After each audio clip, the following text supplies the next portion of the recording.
Maintenant, on va étudier le nantissement sans dépossession. C'est le chapitre numéro 2. Le nantissement de l'outillage et du matériel d'équipement. Le paiement du prix d'acquisition de l'outillage et du matériel d'équipement professionnel peut être garanti soit vis-à-vis du vendeur, soit vis-à-vis du prêteur qui avance au vendeur les fonds nécessaires au paiement par un nantissement restreint à l'outillage ou au matériel ainsi acquis. Le nantissement est consenti par un acte authentique ou sous seing privé. Lorsqu'il est consenti au vendeur, il est donné dans l'acte de vente. Lorsqu'il est consenti au prêteur qui avance les fonds nécessaires au paiement du vendeur, le nantissement est donné dans l'acte de prêt. Cet acte doit mentionner à peine de nullité que les deniers versés par le prêteur ont pour objet le paiement du prix des biens acquis. Sont assimilés au prêteur de deniers les garants qui interviennent en qualité de caution, de donneurs d'aval ou d'endosseurs dans l'octroi des crédits d'équipement. Ces personnes sont subrogées de plein droit aux créanciers.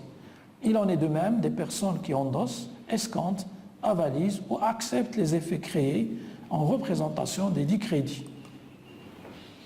À peine de nullité, le nantissement doit être conclu au plus tard dans le délai de 30 jours à compter du jour de la livraison du matériel d'équipement sur les lieux où il devra être installé. À peine de nullité, le nantissement doit être inscrit dans le délai de 20 jours à compter de l'acte constitutif. Le privilège en résultant s'établit sur le seul fait de l'inscription sur un registre spécial tenu au secrétariat greffe du tribunal dans le ressort duquel les biens nantis sont exploités.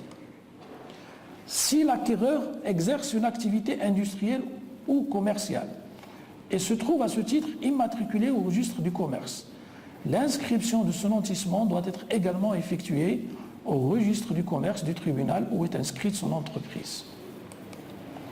Les bordereaux doivent contenir les noms, prénoms et domicile du créancier et du débiteur, ainsi que leur profession, la date et la nature du titre, le montant de la créance exprimée dans le titre, les conditions relatives aux intérêts et à l'exigibilité, les caractéristiques essentielles du matériel, telles que la marque, le type, le numéro de série, etc. Ils doivent aussi indiquer le lieu où le matériel doit rester placé et éventuellement la mention que le dit matériel est susceptible d'être déplacé. Ils doivent aussi indiquer l'élection de domicile par le créancier nanti dans le ressort du tribunal au secrétariat greffe duquel l'inscription est requise. Si l'acquéreur est immatriculé au registre du commerce, le nantissement est également inscrit au registre du commerce dans les mêmes conditions que celles prévues pour l'inscription des nantissements de fonds de commerce. Toutefois, les bordereaux prévus à l'article 359 doivent indiquer en outre le lieu où le matériel grevé doit être exploité et éventuellement la mention que le matériel est susceptible d'être déplacé.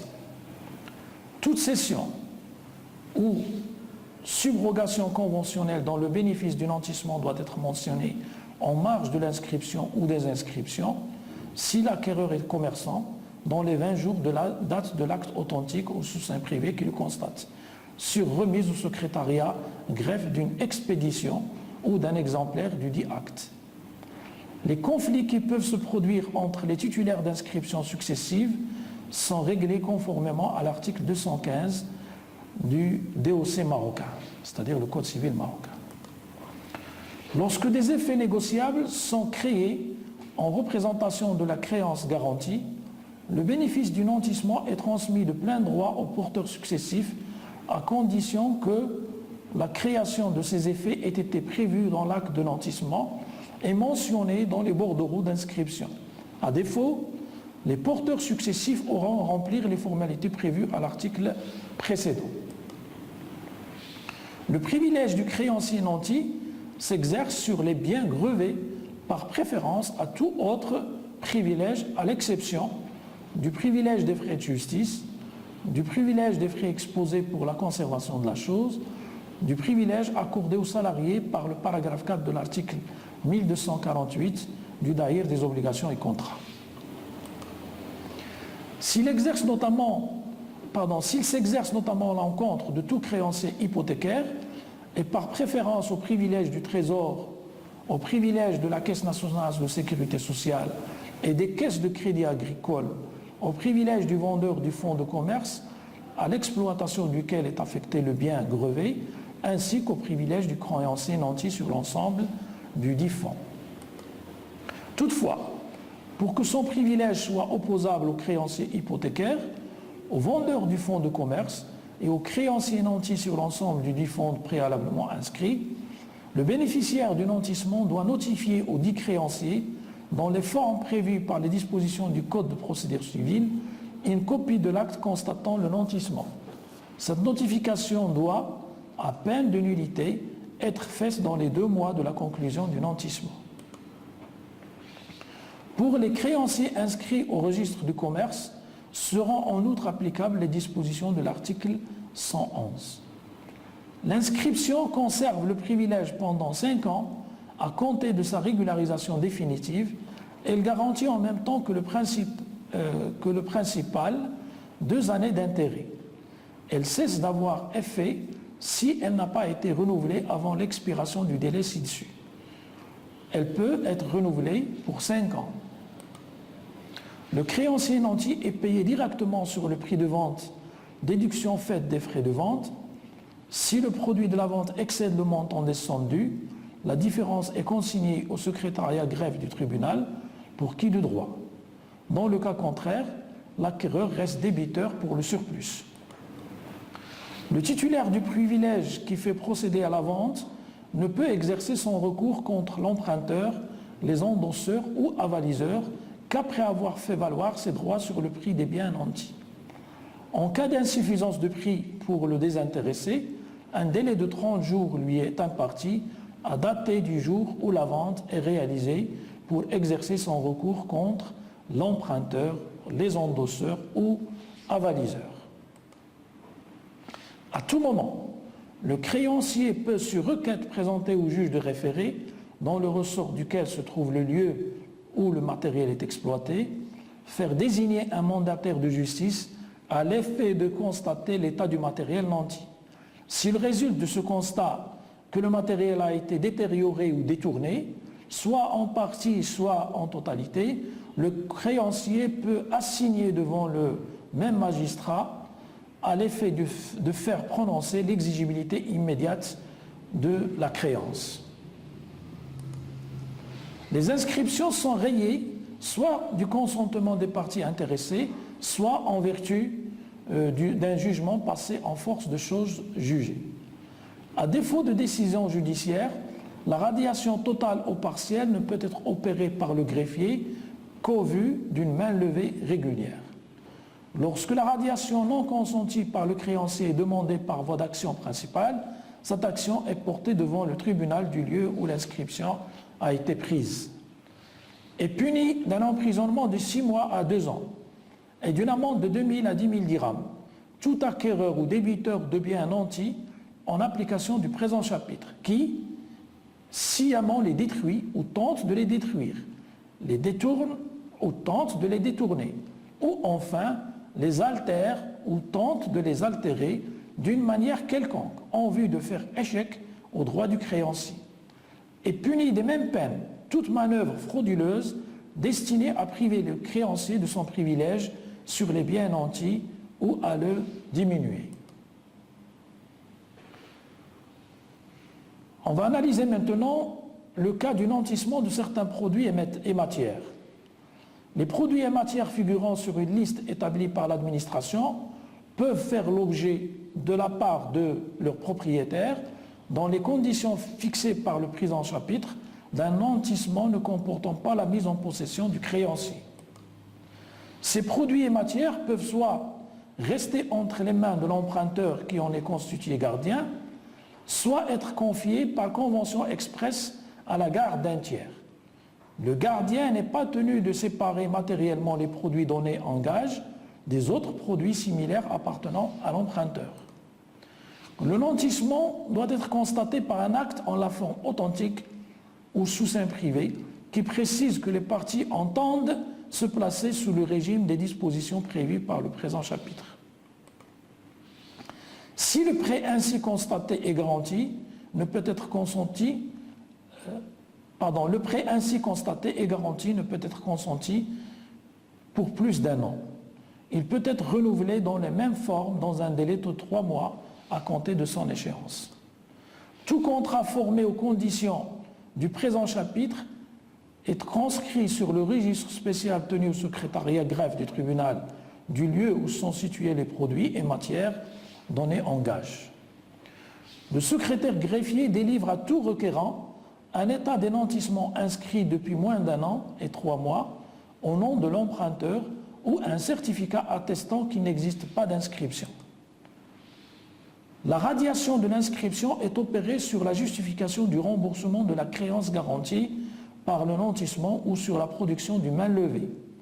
L'emprunteur porte à la connaissance du secrétaire greffier du tribunal le remboursement de sa dette. Mention du remboursement ou de la main levée est faite sur le registre visé à l'article 381. Certificat lui est donné de la radiation de l'inscription. L'inscription est radiée d'office après 1 an et 3 mois si elle n'a pas été renouvelée avant l'expiration de ce délai. En cas de renouvellement de ce délai, le privilège du créancier conserve son rang initial. L'emprunteur conserve le droit de mettre en œuvre les produits donnés en gage ou de les vendre à l'amiable avant le paiement de la créance, même sans le concours du prêteur. Dans le cas de mise en œuvre, le nantissement se transporte de plein droit dans les limites fixées par les parties et sauf convention contraire de celle-ci sur les produits résultant de cette mise en œuvre. Si le créancier n'a pas consenti à l'aliénation, la tradition à l'acquéreur ne peut être opérée que lorsque le créancier a été désintéressé. L'emprunteur peut, même avant l'échéance, rembourser la créance garantie par les produits nantis. Il bénéficie dans ce cas des intérêts qui resteraient à courir jusqu'à l'échéance du prêt. Déduction faite des intérêts afférents à une période de 10 jours. Le prêteur est payé sur le prix de vente, sous déduction des frais de vente sur simple ordonnance du président du tribunal. Si la vente a lieu conformément à l'article 386, le prêteur ne peut plus exercer son recours contre l'emprunteur, les endosseurs ou avaliseurs qu'après avoir fait valoir ses droits sur le prix des marchandises nanties. En cas d'insuffisance du prix, pour le désintéressé, un délai de 30 jours lui est imparti à dater du jour où la vente de la marchandise est réalisée pour exercer son recours contre l'emprunteur, les endosseurs ou avaliseurs. En cas de fausse déclaration, de constitution d'un nantissement sur le produit déjà nanti sans avis préalable donné au nouveau prêteur, ou bien de détournement ou de dissipation ou de détérioration volontaire du gage au préjudice du créancier, les emprunteurs sont punis d'emprisonnement de 6 mois à 2 ans et d'une amende de 2 000 à 10 000 dirhams. À tout moment, le créancier peut, sur requête, présenter au président du tribunal du lieu de conservation du gage, faire désigner un mandataire de justice à l'effet de conserver l'état du stock nanti. S'il résulte de ce constat que le dit stock a subi des diminutions, le créancier peut assigner devant le même magistrat statuant en référé à l'effet de prononcer l'exigibilité immédiate de la créance. Cette exigibilité sera toujours prononcée sans préjudice des pénalités prévues à l'article précédent. Il peut être créé des billets à ordre ou des lettres de change, soit pour partie, soit pour la totalité de la somme empruntée. Mention de ces effets est portée sur l'acte d'emprunt et réciproquement mention de l'acte d'emprunt est portée sur les effets. L'échéance des effets ne doit pas être plus éloignée que celle fixée dans le contrat. L'endossement des effets transfère à l'endossataire le bénéfice des sûretés dont la créance est assortie. Ces effets sont soumis à toutes les dispositions relatives à la lettre de change et au billet à ordre. les secrétaires greffiers sont assujettis aux diligences et responsabilités édictées à l'article 142.